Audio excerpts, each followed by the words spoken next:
शीर्षन शौर्य। आज पढ़ेंगे matter and composition. हम काफ़ी कुछ पढ़ चुके हैं सिक्स्थ का। पहले आप मैटर केमिस्ट्री और फिजिक्स का रिवाइज करिए, उसके बाद में इसे करिए।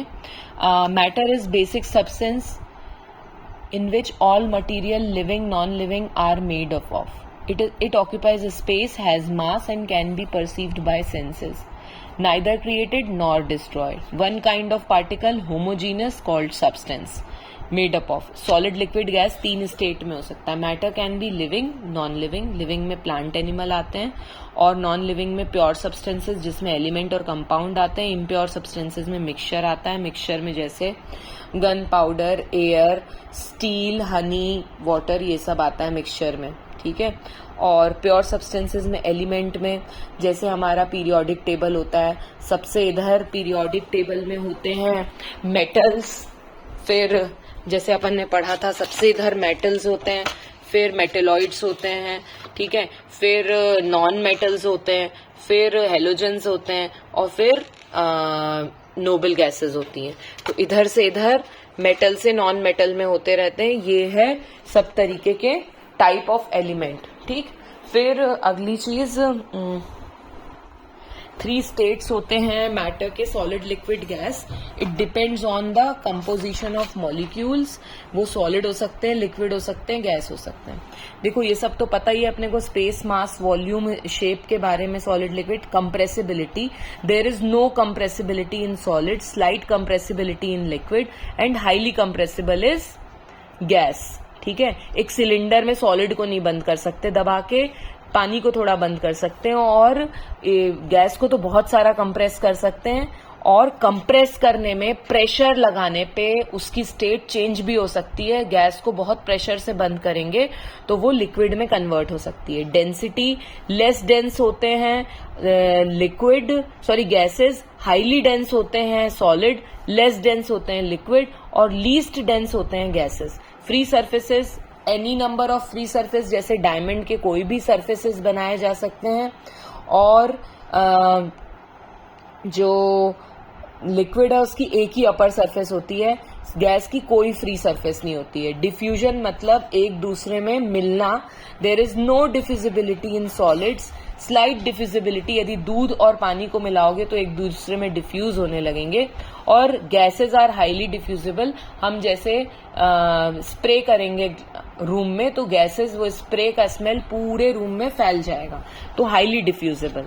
अब अरेंजमेंट्स पे आते हैं. इसमें सॉलिड में क्लोजली पैक्ड मॉलिक्यूल्स हैं, इसमें नॉट क्लोजली पैक्ड, ये फार अपार्ट. ठीक है. Space between molecules are negligible and more than solid and maximum in gases. Force of attraction between the atoms or molecules are strongest in solid, less in liquid and least and weak in liquids. ठीक है. Movement of atom, इसमें क्या है, ये अपनी खुद की position में सॉलिड में एटम्स मूव करते हैं. इसको कहते हैं वाइब्रेशन, वाइब्रेट. ये पीरियोडिक मोशन होता है. जबकि लिक्विड और गैस के मूवमेंट जिग-जैग इरेगुलर मूवमेंट होते हैं in any direction. Brownian motion कहते हैं इसको. ये नॉन पीरियोडिक मोशन है. फिर इफेक्ट. अब ये बहुत जरूरी चीज है कि हम देखें कि सॉलिड की intermolecular force of attraction maximum है और इनके पार्टिकल क्लोजली पैक्ड है. इनके इंटर मॉलिकुलर स्पेस मिनिमम है. इनमें मूवमेंट मीन पोजीशन के अराउंड वाइब्रेशन टाइप से ही होता है. तो इनकी काइनेटिक एनर्जी लीस्ट है. इसलिए इनका डेफिनेट वॉल्यूम है, डेफिनेट शेप है, हाईली डेंसर है, ये डेंसिटी हाई है, एनी नंबर ऑफ सरफेसेस हैं और कैनॉट बी कंप्रेस्ड, क्योंकि स्पेस ही नहीं बचा है. एक अटैची जिसमें सारे मॉलिक्यूल्स, सारे कपड़े इतनी पास पास भरे हुए हैं कि कोई स्पेस ही नहीं है, तो उसको और कंप्रेस करके और चीजें कर ही नहीं सकते अपन. कम जगह पे कर ही नहीं सकते, जगह ही नहीं बची है. लिक्विड में क्या है, force of attraction is less as compared to solid. There is less closely packed particles, slightly more intermolecular space as compared to solid. Movement is within the liquid and kinetic energy is large as compared to solid. So they have definite volume. क्योंकि वो movement केवल liquid के within ही कर सकते, इसीलिए definite volume है. कोई definite shape नहीं है. मूव करके जिसमें डाला जाएगा उसका शेप ले लेंगे. लेस डेंसर हैं, one upper surface and slightly compressible. Gases में intermolecular force of attraction is minimum, negligible, least closely packed molecules, intermolecular space is very large, movement is free in any direction, very large kinetic energy. So no definite volume, no definite shape, least dense, no free surfaces, highly compressible. Kinetic energy के बारे में एक चीज बताऊंगी कि kinetic energy वो energy है जो मूवमेंट की वजह से होती है. कोई भी चीज मूव कर रही है तो उसमें जो एनर्जी मूवमेंट की वजह से, that is kinetic energy, a type of energy which is because of motion. तो जिसमें ज्यादा मूवमेंट होगा उसमें ज्यादा काइनेटिक एनर्जी होगी. तो जैसे सॉलिड में वाइब्रेशन बस है, वहीं मूव कर रहे हैं तो लेस काइनेटिक एनर्जी है, जबकि इसमें थोड़ा दूर तक के जा रहे हैं लिक्विड्स में तो ज्यादा है, और गैस में बहुत दूर जा रहे हैं तो बहुत ज्यादा है. ठीक है. मर्क्यूरी ये वाला एक्सपेरिमेंट आ सकता है कि force of attraction exist between the particles of matter. This can be explained by mercury placed multiple droplets of mercury placed in a petri dish. When we shake it comes together and forms a big globule. It is because of force of attraction between the molecules. अब एक और question, why water level doesn't rise when we mix the sugar in the water? Because जब हम when we add sugar in the water, the sugar molecule goes in between the water molecule. Intermolecular space में जो जगह होती है उसमें sugar molecule जाके बैठ जाते हैं. That's why they do not increase the volume of the level of the solution. Once saturation is achieved, सारे इंटरमोलिकुलर स्पेस फिल हो जाएं तो शुगर फर्दर घुलना बंद हो जाती है. अब इस इंटरमोलिकुलर स्पेस को कैसे बढ़ाएंगे?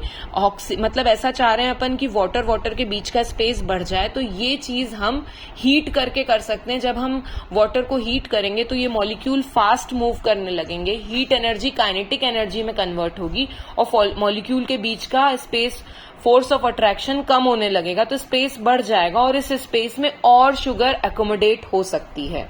ठीक है. Same closely packed in solid, particles are closely packed in solids and least in gas. ये कैसे एक्सप्लेन करोगे? आयोडीन को जब गर्म करते हैं एक फ्लास्क के अंदर, तो जब आयोडीन ऐसे रहता है तो इसमें मॉलिक्यूल क्लोजली पैक्ड है, और जब गर्म करते हैं तो उसके फ्यूम्स बनते हैं, वो पूरे फ्लास्क को कंप्लीटली कवर्ड कर लेते हैं. गर्म करने से काइनेटिक एनर्जी मॉलिक्यूल्स की बढ़ी, जिसकी वजह से उन्होंने intermolecular space force of attraction को बाईपास किया और जो स्पेस है उनके बीच का बढ़ गया और वो फैल गए सब तरफ. अब एक और इम्पॉर्टेंट चीज, जो स्टेट चेंज होती है सॉलिड से लिक्विड, लिक्विड से gas, this change of state is without changing the composition. Water यहाँ पे भी H2O है, लिक्विड में भी H2O है, वेपर्स में भी H2O है. There is no change in composition of matter when there is interconversion of matter. ठीक है. Matter can be changed from one state to another by temperature and pressure. Gas और water का example है कैसे temperature, solid से temperature बढ़ाएंगे तो वो लिक्विड बन जाएगा, मतलब आइस मेल्ट हो जाएगी. फिर और बढ़ाएंगे तो वाटर जो है वो वाटर वेपर में वेपराइज हो जाएगा, वेपराइजेशन. और जब हम उसको ढांक देंगे तो लिक्विफाई हो जाएगा, लिक्विड के ड्रॉपलेट, या उसे कंडेंसेशन भी कहते हैं. और जब हम उसे और ठंडा करेंगे तो वो सॉलिड बन जाएगा. इसको फ्रीजिंग या सॉलिडिफिकेशन कहते हैं. तो ये चीज टेम्परेचर का एग्जाम्पल है, हीट कूल करने से चेंज. प्रेशर का एग्जाम्पल है, गैस को हम एक सिलेंडर में प्रेशर से बंद करेंगे तो गैस लिक्विड बन जाती है. जब सिलेंडर भरा हुआ आता है, इसको हिला के देखो तो लिक्विड जैसे हिल रहा है, पानी जैसी आवाज भी आती है.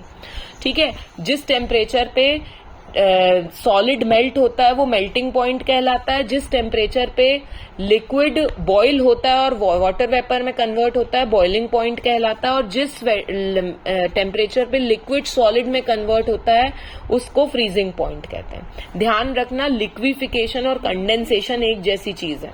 चलो, बेस्ट ऑफ लक.